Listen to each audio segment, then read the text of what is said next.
Hi, I'm Kirsty Cullen, CEO at the Optimum Health Clinic. Welcome to the next in our series of fatigue community stories.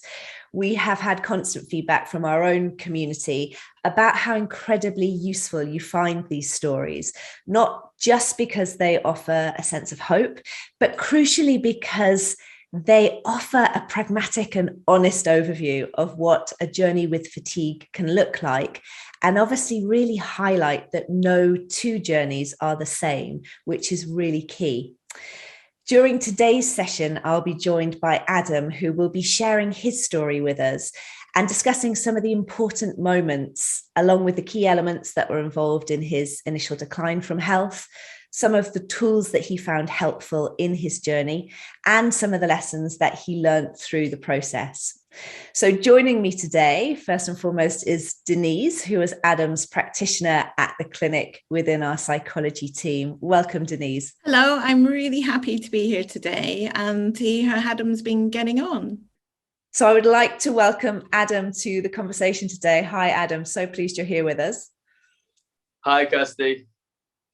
So, Adam, perhaps you could start the discussion by talking us through the period when you first had a decline in health, and really what were those key triggers as you perceive them to be now? Yeah, for me personally, it was probably when I was around 14, 15, with the very, very early signs, but probably as you'll hear a bit more, it was quite a gradual decline in health.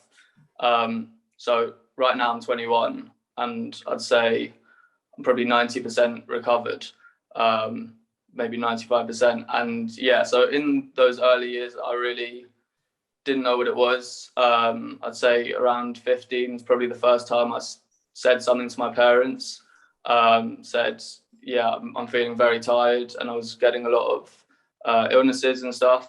But at the same time, it was so easy for me to hide. It was one of those things where I was still running for my county. I was still playing football twice a week. I was still very, very active, studying hard at school through my GCSEs and stuff. I actually did an athletics tournament where I went to America, and yeah, like I say, properly pushing myself because I ran like middle distance.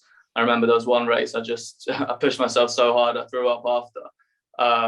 And I think from there it was kind of, I noticed the first symptoms were heavily focused around my eyes, and especially looking at screens, which even with all the work I've done with the Optimum Health Clinic and with everyone, that's not something I've ever found with anyone else. So that was quite scary. Even when I'd go on the computer at first for like 30 minutes to an hour, then my eyes would feel very dry and heavy, and I feel like I need to blink all the time and everything. And that was the first real symptom. And then from there, going through my A-levels, it just kind of gradually got worse and worse. And I'd have days where I'd be over adrenaline, with loads of adrenaline and everything. And then I'd also have days where I'd just be literally walking around like a zombie all day. And so in real terms, Adam, how did those symptoms impact on you at that point in life? Obviously, you're a young guy, you're in the middle of your studies, so I assume that had quite a detrimental impact. Yeah, so obviously, early on, I think my entire personality, if you'd asked anyone, any of my friends or anyone that knew me, who is Adam, I think the first thing they'd say would be, he's very sporty. He works hard, he does well at school. So that was my entire personality. Like I say, I was playing football twice a week. I was running for county, playing tennis. I was that sporty kid, and I had been since I was 10 years old, and that's what I was known for. So it is a bit of your personality really being taken away is probably the best way to put it. And you're just trying desperately to hold on to it.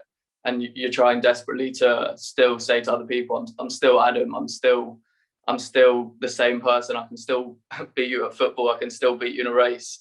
And even though you just know in your head, like, I can't keep this up, like I'd be going to the toilet and splashing my face with water. And yeah, like you say, as a young man, it's those are the things you want to be good at. Those are the things you're judged for. It's not like when you're slightly older and you have your own personality and you have your own things, that it's cool to be different in a way when you're older. When you're 15, it's not cool to be different. You want to just be the best at sports, the best with girls, the best with at everything, and you just, yeah, at the end of the day, I'll just come home and just be passed out. It's, yeah, and then yeah, it's very difficult, and especially not having answers at that time, because I'd never really had an illness before, and I'd never really, it wasn't one of those illnesses. It's not like you break an arm or you break a leg and you go to the doctors and you can tell what's wrong, and it's impossible to deny it. If you have a broken leg, you can't play football, you can't run. If you have chronic fatigue syndrome, you can still do all of that. You can still act like you have a normal life. And I think the first time I properly admitted to myself, like, this is not normal, was probably around 18 or 19. So that's 3 years after I got it. And yeah, through those 3 years, it was just constantly trying to pretend to everyone that I'm fine. And I could hide it so well. Yeah, it's not pleasant. And that facade in itself is really exhausting, isn't it? I think kind of keeping up those appearances and those expectations is actually really exhausting. Yeah, I used to try to justify it in my head in a lot of ways. I remember conversations I'd have with my friends, just being like, is this what it's like becoming an adult? Just, you're the same as a child, but you're just exhausted all the time. And that idea in my head made so much sense. I thought adults were just basically kids with chronic fatigue syndrome. I was still thinking the way a 15-year-old should, but I couldn't act like a 15-year-old, because in conversations I'd just be absolutely zoned out, and at the end of the day I'll just pass out. And yeah, like, just trying to find ways in your head of justifying what's happening to you. Yeah.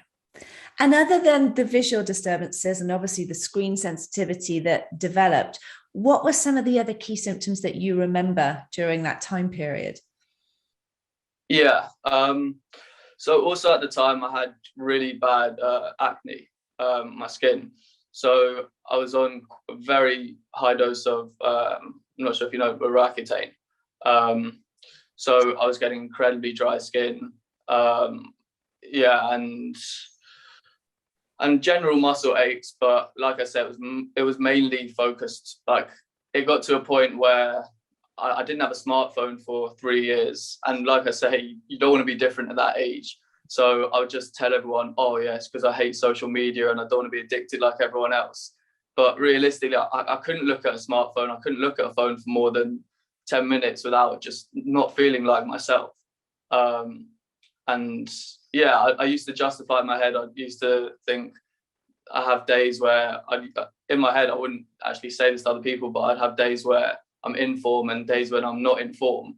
And that meaning like days where like people will laugh at what I say and I feel like myself. And then just days where I just feel like I could say the same thing as the day before. And it just, yeah, it just, the best way to put it is probably a piece of your personality is just taken away. You don't feel like yourself. There's just periods of days and days where you want to fit in and you want to do all the things you used to do, but you can't. Your body doesn't let you. And I know that this is why securing a diagnosis of ME/CFS can be so important for those with fatigue-related illness, because it's actually something to present to the world and those around you as an explanation of your restrictions or your need to rest. But it wasn't actually that straightforward for you, was it, Adam? Finding the Optimum Health Clinic for me was more of a relief than anything. I'd said things that were the exact same as things in the video. I described my symptoms to 100 different doctors in the exact same words that the Optimum Health Clinic uses. And I'd never found anywhere else where people were saying the same thing as me. And it was just great. Yeah, it was just a massive relief more than anything. It wasn't like I was learning so much at the start. Obviously later I did, but it was just a massive relief, just someone finally confirming my story. And it's, yeah, and you can kind of, I could show my mum, I could show other people and be like, this is what I've got. That sense of acceptance is really important, isn't it? And so obviously you embarked on our individual psychology program with the clinic. I'm interested to know, what were your thoughts as you kind of arrived at that decision? What were your expectations? What were your concerns around, you know, embarking on this course that was very new to you? So I think from about 2017, 18, that's when I first found the online Optimum Health Clinic. From then, I think every night, like I say, my eyes at the time were just getting exhausted if I'd look at a screen for 10 minutes. So, and especially when it was dark outside, there was no natural light, which obviously living in England is not great. So my evenings would literally be like from 4 o'clock, I'd say no TV or anything, because otherwise I'll just be absolutely wiped out tomorrow and I won't feel like myself probably for 3 days after that. So I listened, I didn't watch, I listened to a lot of the Optimum Health Clinic stuff. And yeah, it taught me so much, and bouncing the boundaries, that concept helped a lot. I think the first thing that I really came across was the stop process. And I just realized how anxious I really was the whole time. Yeah, so I think I did have a really good grounding by the time I'd met Denise, and I'd already done a lot of the research myself, and listened to hours and hours of Alex speaking and stuff. So yeah, I definitely have a lot to thank the Optimum Health Clinic for. Superb. And for you, Adam, what were some of the landmark points for improvement where you noticed sort of shifts in symptoms, and what did that look like in reality? Yeah, so my recovery journey wasn't really like, I never had a stage 1 where I properly just was absolutely wiped out. I kind of had a small one. So in 2018, when everyone was going to university, it sounds crazy, but at the time I still wasn't completely honest with people about just how bad my eyes were and just how difficult I found it to go on computer. So literally one of the criteria for my degree that I chose was, which one can I get away with not using the computer for? Because I was just blaming everything completely on the use of a computer, rather than realizing there's so much more going on. There's biological things and there's psychological things all going on. So I went to Sheffield, University of Sheffield in 2018 to study architecture. And there is when I had obviously I was drinking and everything, still kind of denying that anything was wrong. And especially when I was drinking, that was the time when my symptoms were at their best. If I was drunk, then I wouldn't feel, I could watch TV. I could have loads of energy. I could dance. I could do what I liked. The crash, like 3 days after, would be absolutely horrible. But yeah, there was a period where I was just partying hard and stuff and doing quite a difficult degree. And yeah, my body that's when it's properly collapsed. And I think I had 4 weeks or so where I hardly got out of bed. I had glandular fever. And yeah, that was probably the lowest point. And that's when I was kind of forced to be honest. And I called up my parents and said, I can't do this. Can I please, I'm dropping out. And yeah, that was probably the lowest point. And then after that, that's when the honesty with my parents and the people around me started more, where I just thought, I really need to recover from this thing. And yeah, from that point, I had a bit of time at home where I could just relax and stuff, but obviously not properly relax, because yeah, there was a lot of stress being around my parents and stuff. And that's when I decided to do a game ranging course in South Africa, so I think before that I worked as a waiter for a bit, and did a lot of tutoring. But even as a waiter, I'd come home and just absolutely collapse, just absolutely exhausted. So I went to South Africa for 2 months, and you kind of camp out, and you're in the sun and everything. And that's when, and also just the distance from all the stress of being at home was incredible for me. And during that 2 months I felt largely normal, like not completely normal, but so much better than I'd been feeling before. And yeah, from there on, I kind of had a plan in my head where I'd come back and do some work experience in a game reserve in South Africa, and then go to university in South Africa, which is where I am now. Yeah, which feels good. But yeah, I think just having a plan in your head and knowing like this is how I'm going to get out of it is such a help. And also a plan that I've made myself. Like, I remember just before I went to South Africa, obviously it's hard enough for two parents to hear that their son's dropping out of university with no real plan. And then to hear that he wants to fly over to South Africa to go to a game reserve for 2 months is obviously not fun either. So I think it was the first time I'd seen both my parents in the same room since the divorce, which was obviously still going on. And it's the first time they were both in the room, both just there telling me, don't do this. Like, please just go to I'd had a place at Durham that I'd applied for just in case. And they said, please just go to Durham. Come on, the chronic fatigue will improve and this and that. But I think at that point, from my previous experiences and from the Optimum Health Clinic videos, I kind of trusted myself, and I said to both, I walked out the room in the end and said, I'm paying for it for myself, I'm going.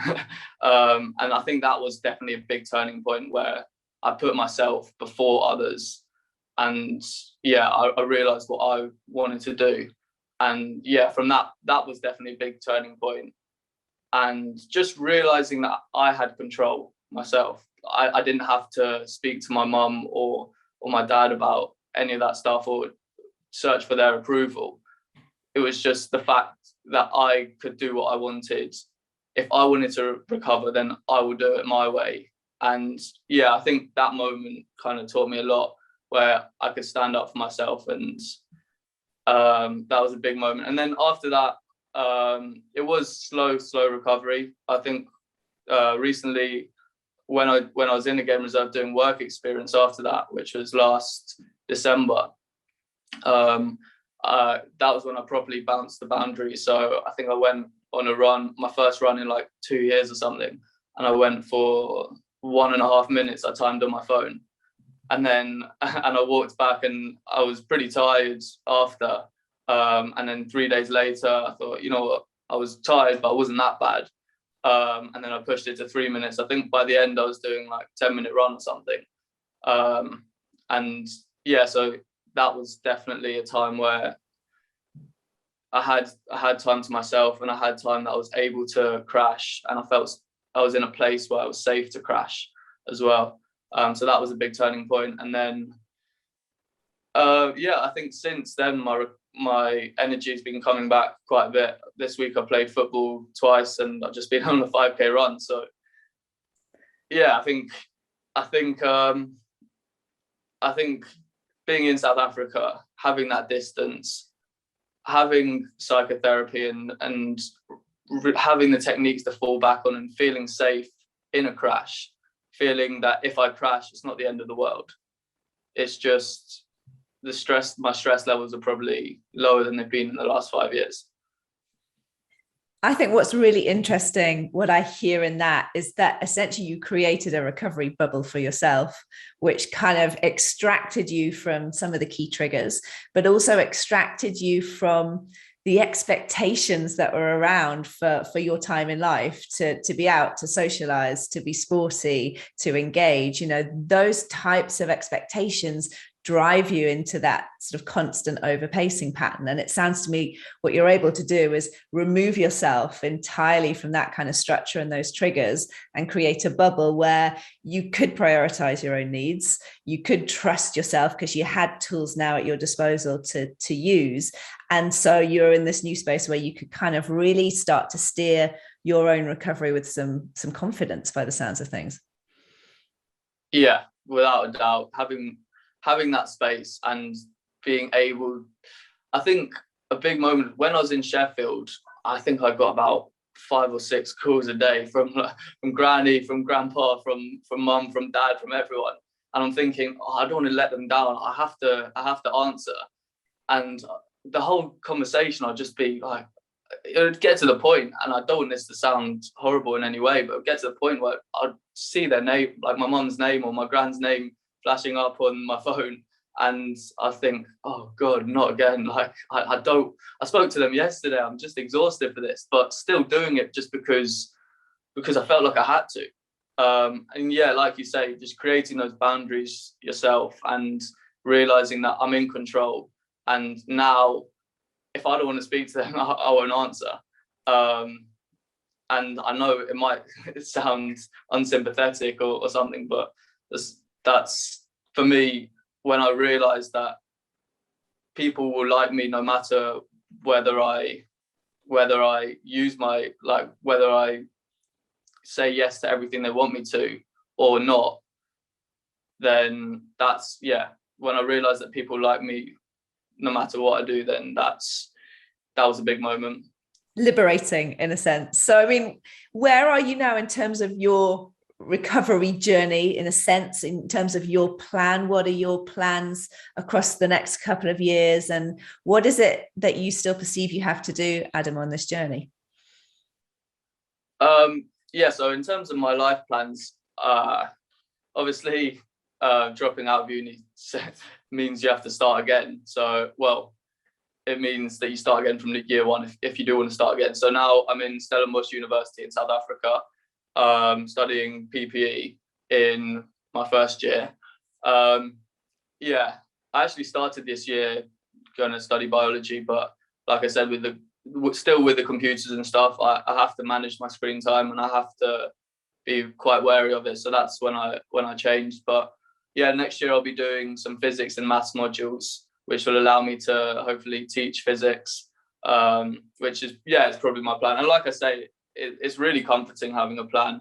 I think when you're working towards something, it makes it a lot easier. And I know that when you have your energy back, it's always easy to say that, but there were times where like I say, I had nothing to do from 4 o'clock onwards. I can't watch TV. I couldn't be on my phone or anything.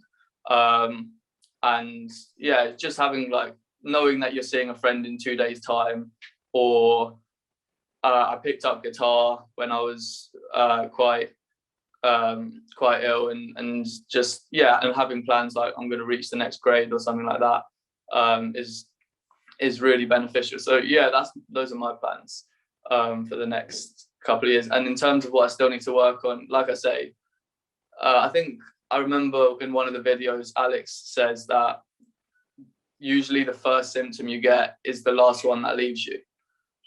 So for me, a lot of my symptoms have kind of gone. It still takes me a while to recover from exercise and stuff. But in terms of using screens, that is still something I need to build up, and something I still need to work on and realize the reasons behind it, which I have been doing with a psychotherapist. And that's probably my main thing in terms of recovery. I think once I've done that, then I think I'll be 100%. So Denise, I think it'll be really helpful to bring you in at this point in the discussion, just to explain a little more about the individual psychology program that Adam attended and what that looks like, how it's structured, and how we run it here at the clinic. Yeah, that program is delivered on an individual basis. So we've got group programs, the 90-day reset, and we've got the individual program. Within the individual program, there are 4 hours one-to-one time, so we can be much more flexible and work around what times of day are best for the client. The 4 hours can be split into half-hour sessions or hour sessions, 45-minute sessions. So it depends, depends where you are energy-wise and what your capacity is as well. With the individual program, we're teaching the same tools and techniques. Obviously, they can be much more directed towards the client. You get a manual that we work through together. You get access to Secrets to Recovery, which has got over 100 hours of recordings. And we always direct you to what's most relevant. A lot of what we do with the tools and techniques, for instance, the EFT, emotional freedom technique, we go into it together and use the manual, but also Emma's done a wonderful module so that people can follow on. And she also gives directions and, you know, what different ways to use EFT. So it's a really great resources on secrets to recovery as well. And obviously Adam talked there about the stop process and bouncing the boundaries. And you have the privilege of watching clients progress as they start applying these psychology tools as part of their journey. Perhaps you could describe some of the changes that you see when clients start to work with those tools as firstly really effective tools, but actually also tools that they can independently apply and increase their confidence in their own ability to make positive change. Yeah, especially with the brief stop. People really start to build that mind-body relationship. With that tool, it's kind of checking in to begin with once an hour, noticing if your body is in a stress state or a healing state. So that's like a wealth of information about all the subtle ways that your body's moving from healing to stress. And the tool is really simple, really easy. So it's a little bit of a reset for your entire system once an hour as you're going through the day. With bouncing the boundaries, that's a way of helping you increase activities without leading to a crash.